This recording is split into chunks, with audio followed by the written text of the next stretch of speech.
আগামী সপ্তাহেই ইসলামাবাদে মুখোমুখি সংলাপে বসতে পারে যুক্তরাষ্ট্র ও ইরান। এ তথ্য জানিয়েছে মার্কিন সংবাদ মাধ্যম ওয়াল স্ট্রিট জার্নাল। আলোচনার কেন্দ্রে থাকবে ১৪ দফার খসড়া সমঝোতা স্মারক, যার লক্ষ্য পারমাণবিক কর্মসূচি নিয়ন্ত্রণ এবং হরমুজ প্রণালীতে স্থিতিশীলতা ফেরানো। একদিকে ওয়াশিংটনের পক্ষ থেকে ইউরেনিয়াম স্থানান্তরের চাপ, আর অন্যদিকে তেহরানের পক্ষ থেকে অর্থনৈতিক নিষেধাজ্ঞা প্রত্যাহারের অনড় দাবি। এই দুই মেরুর টানাপোড়েনের মাঝেই ওমান উপসাগরে চলছে পাল্টাপাল্টি জাহাজ জব্দ আর হামলা। বিস্তারিত নাইম আহমেদের রিপোর্টে।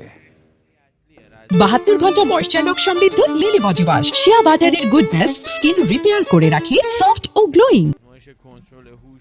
সব ঠিক থাকলে আগামী সপ্তাহেই পাকিস্তানের রাজধানী ইসলামাবাদে এক টেবিলে বসতে পারে যুক্তরাষ্ট্র ও ইরান। মার্কিন ওয়াল স্ট্রিট জার্নাল জানিয়েছে, আলোচনার টেবিলে রয়েছে এক পৃষ্ঠার একটি খসড়া সমঝোতা স্মারক।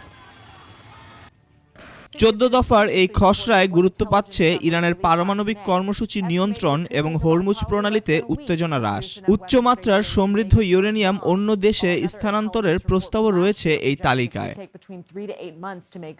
তবে পথের কাঁটা হয়ে দাঁড়িয়েছে অর্থনৈতিক নিষেধাজ্ঞা। তেহরান চায় আগে নিষেধাজ্ঞা প্রত্যাহার, জানিয়ে এখনও সিদ্ধান্তে পৌঁছাতে পারেনি ওয়াশিংটন। এই একটি ইস্যুই ভেস্তে দিতে পারে সব আয়োজন।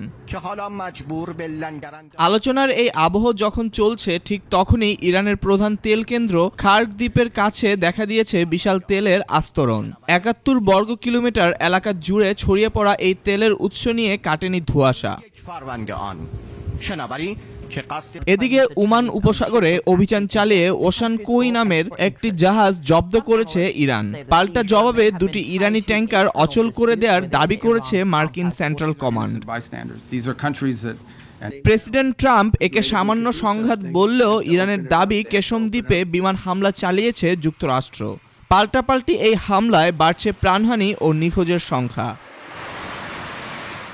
Naim Ahmed, desk report, ২১ television.